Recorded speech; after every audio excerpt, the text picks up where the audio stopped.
Seperti apa peluang Garuda Muda melawan tim Uzbekistan malam ini di Stadion Abdullah bin Khalifa?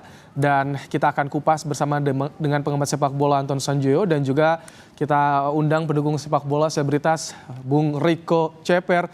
Selamat petang Bung Joy, Bung Riko Cepero, selamat petang. Ya, Selamat petang, selamat sore.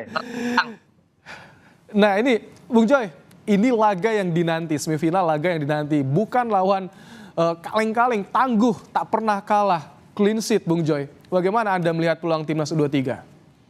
Ya, hampir semua saya kira semua pendukung Indonesia overlook ya terhadap Uzbekistan. Padahal Uzbekistan ini kan juara pada 2018. Mereka runner up pada 2022. Jadi ini ya kalau Anda bilang bukan kaleng-kaleng ya betul. Karena ini adalah negara ex Uni Soviet yang kita tahu sendiri bahwa sejak zaman Uni Soviet dan sekarang mereka sudah berpisah. Negara ini kan negara bagian dulu ya. Negara bagian ini adalah salah satu penyumbang atlet untuk Uni Soviet. Atlet-atlet kelas dunia Uni Soviet itu banyak datang dari Uzbekistan. Jadi kita agak overlook tuh. Saya sendiri loh Uzbekistan ternyata oke ya. Pas saya lihat statistiknya gile. Dia main 4 kali nggak pernah kebobolan, menang selalu bikin gol gitu ya. 12 gol kalau tidak salah 12 gol sejauh ini tanpa pernah kebobolan. Dan saya lihat rosternya, oh ternyata mereka banyak sekali, ada 12 kalau nggak salah, bukan banyak sekali, ada 12 pemain yang sudah berpengalaman di level senior. Tapi saya lihat rosternya Indonesia juga ada 14 ternyata yang rosternya saya lihat sudah memperkuat senior gitu ya. Kalau timnas itu ya senior. Nah, saya lihat lagi, oh ternyata menit bermainnya ini saya datanya dapat dari kawan yang saya kira wah ini data yang luar biasa karena 14 pemain senior di Indonesia, ada 12 pemain senior di Uzbekistan. Ini adalah pertemuan dua tim senior. Title-nya aja U23 gitu loh ya. Yang satu 12 pemain, yang satu 14 pemain. Tapi statistiknya Indonesia lebih unggul loh ya. Ada 4 pemain yang cap-nya udah lebih dari 20 gitu loh ya. Bahkan Pratama Arhan itu cap-nya 40 kalau nggak salah. Oke, ini labelnya aja U23, tapi yang mengisi adalah pemain yang sudah pentas di level senior. Tapi sebelum bahas lebih dalam soal itu, Bung Joy, saya ingin ke Bung Riko. Bung Riko, bagaimana Anda melihat perjuangan timnas U23 hingga saat ini? Dulu kita kolamnya ASEAN loh Bung, sekarang Asia. makanya saya juga nggak habis pikir. Saya setiap lihat ada Bagan, terutama udah semifinal ini ya Bagan. Ini nggak percaya soal ini Indonesia nih. Ini Asia loh ya. Jadi di antara 4 semifinalis Indonesia, selain Indonesia, Uzbek, ada Jepang, ada Irak. Ini tim-tim memang langganan. Ditambah dulu ada misalnya Korea Selatan, Cina, Iran. Itu kan raksasa Asia. Tiba-tiba nyempil peringkat 134 seolah anak bawang Indonesia yang dikepung oleh peringkat-peringkat paling jelek Uzbek. 4 semifinalis ini. Uzbekistan peringkat 64 mungkin. Indonesia 134. Tapi jadi PD-nya ketika kemarin kita ngegebuk mulangin Korea, peringkat 23 aja kita bisa kok. Ya, Jepang tertinggi 17 Asia peringkatnya. Tapi ini siapa nih anak bawang 134 masuk menyeruak di antara 4 tim semifinalis. Wah ini kalau oke lah orang tuh Australia menang 1-0 penyisian grup. Kebetulan. Kemudian Jordania. Saya duga draw aja udah bagus, lolos runner up dampingin Qatar. Dihajar 4-1 Jordania. Ketemu Korea Selatan sempat leading ya, kemudian sama adu penalti. Sempat Arkan juga gagal. Mentalnya ada, gue bilang, wah nggak kaleng-kaleng nih, gue bilang gitu. Salut lah pokoknya tim asuhan Sintayong ini. Kebetulan ketagihan menang terus dan kita target tanggung juara aja sekalian ya. Tapi sorry, gimana Bung Joy? Saya harus ingatkan kalau kita klaim kita udah level Asia jangan dulu. Ini adalah levelnya tetap U23. Kalau kita bicara level senior baru kita bicara peringkat. Kalau bicara peringkat kan memang Korea Selatan ini jauh banget, tapi kan itu yang seniornya. Yang kita pulangkan kemarin itu ya tetap aja tim juniornya gitu. Jadi saya hanya ingin mengingatkan supaya anak-anak U23 ini tetap tumbuh dengan normal. Mereka nggak gede kepala, wah udah level Asia gitu ya. Mereka kalau udah level Asia mereka pikir selesai. Kalau selesai mereka nggak latihan lagi, itu yang saya khawatirkan. Mudah-mudahan mereka tetap humble dengan posisi sekarang. Mereka tetap bisa melaju. Saya yakin betul bisa masuk ke Olimpiade. Nah kalau udah masuk ke Olimpiade, ini tim tinggal di maintain. Karena menurut saya dengan tim yang ada sekarang, next generasi yang akan mengikuti mereka itu akan mengikut gitu loh. Dan Oke. generasi ini nih sekarang Arhan dan kawan-kawan ini di senior nanti saya yakin tembus 100 besar, tembus 60 besar gitu loh. Oke. Jadi jangan buru-buru dulu dibilang ini udah level elit Asia, belum. Ini kita masih junior. Oke, tapi masih ada rasa euforianya ya, Bung Joy. Bung Riko, kalau misalkan lihat ini bicara soal pencapaian timnas U23, wah sangat diapresiasi. Tapi antusiasme penonton di Qatar, tapi rasanya kayak di Indonesia. Ya, betul Gimana? kan. Stadion yang berkapasitas cukup besar juga sebenarnya stadion Abdullah bin Khalifa ini ya. Tapi kita juga udah sold out. 80-90% penonton Indonesia. Ini betapa euforianya bukan main ya. Mungkin mereka senang, memang ini hiburan ya, kebahagiaan. Seolah ya ini nggak pernahnya mau junior, betul katakan Om Joy ya, Bung Joy ya. Tapi dulu kan bermimpi aja kita nggak berani. Kalaupun mimpi Iya. antesin kali. Mimpi aja nggak berani Bung Joy. Iya. Nggak nyadar. Kita jujur untuk U23 lawan Malaysia, Thailand, Vietnam aja ngos-ngosan. Biasanya berharap menang Malaysia, Vietnam, Thailand ya. Iya, pelatihnya udah doyan ngopi kali kan. Oke. Jadi Tapi kita nanti usai jeda kita bahas ya soal kedalaman tim ini karena menarik. Banyak yang bahas soal market value-nya para pemain, kemudian juga ada celah nih PR-nya di timnas U23 lini kanan nih, pertahanan kanan. Kita akan bahas usai jeda ya. Jangan kemana-mana, tetap bersama kami di Kompas Petang.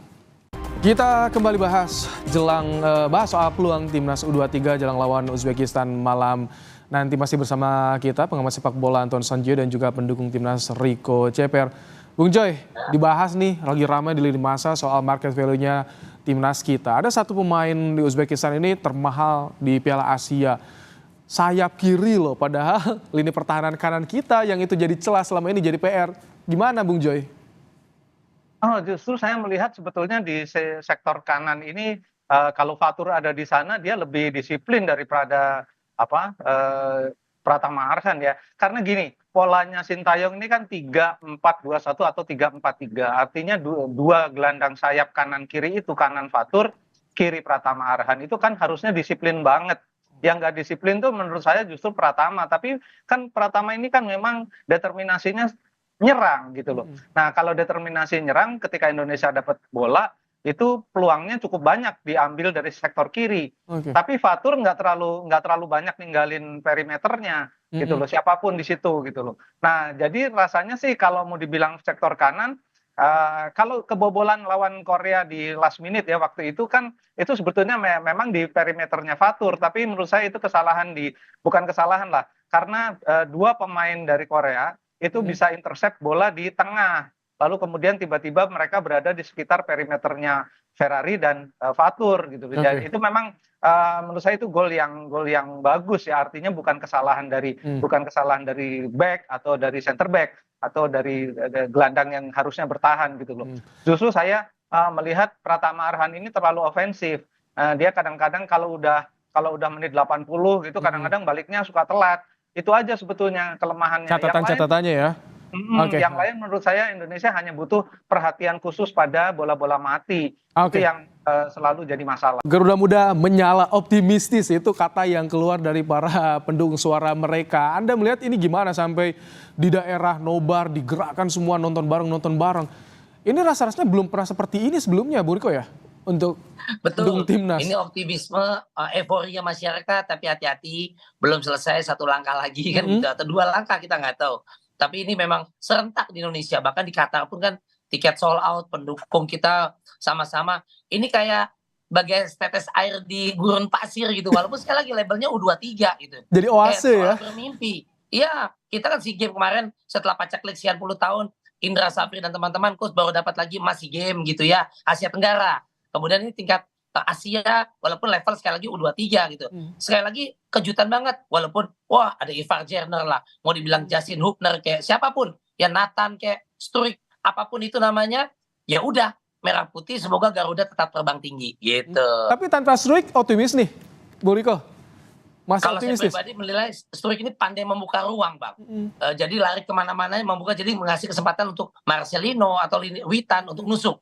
Dibanding Sananta yang lebih stay di situ, cuman nggak ada masalah, bisa jadi bisa main false nine atau Sananta yang didorong. Dibanding Hoki Caraka, lebih saya kalau saya lebih pilih Sananta, tapi apapun itu STY lebih tahu kan sebagai pelatihnya. Tapi kalau pendapatnya Bung Joy gimana nih kalau soal pengganti Struijk, bisa false nine tanpa striker atau gimana Bung Joy kira-kira nih? Iya, memang Indonesia kehilangan besar ya. Rafael Struijk kan memang 3 pertandingan nggak bisa bikin gol, tapi dia kan gerakannya liar banget itu. Agak sulit dijaga sama bek lawan. Jadi dia buka peluang. Dia juga buka satu peluang gol kan ketika dia di tackle dan di kotak penalti dan jadi 1 gol gitu. Nah, baru setelah dia lawan Korea bikin gol cantik-cantik lagi. Sayang dia nggak bisa main. Nah, ini persoalannya apakah Ramadan Sananta bisa seperti itu? Ramadan Sananta kan lebih, ya seperti Riko bilang tadi, dia lebih dia lebih target man. Dia kurang bisa nyari bola ke tengah gitu loh. Hoki Caraka saya lihat 2 penampilan pertamanya menurut saya tidak terlalu oke, tapi oke lah dia sebagai cadangan. Tapi Sananta yang lebih berpengalaman saya rasa harusnya dia dimainkan sejak awal karena bagaimanapun dengan pengalamannya dia bisa dapat solusi lah di depan. Tapi memang kehilangan Struijk itu betul-betul kehilangan besar. Karena ini pemain yang sulit dibaca oleh bek lawan, dan mudah-mudahan Sananta bisa membuka ruang juga bagi Marcelino, bagi Witan, bagi siapapun yang ditaruh oleh Sintayong di lini depan. Jadi harusnya sih tetap tidak ada persoalan ya, walaupun ini nggak ada Struijk agak berat nih. Tapi Bung Joy, ini Uzbekistan posturnya khas Eropa Timur sampai sekarang clean sheet. Jadi gimana celahnya di mana ini untuk bisa ditembus? Ini saya yakin Sintayong sudah mempelajari ya, dia pasti sudah berjam-jam tuh mantengin video pertandingannya Uzbekistan. Saya yakin udah ada jawabannya. Tapi memang persoalannya harus sabar.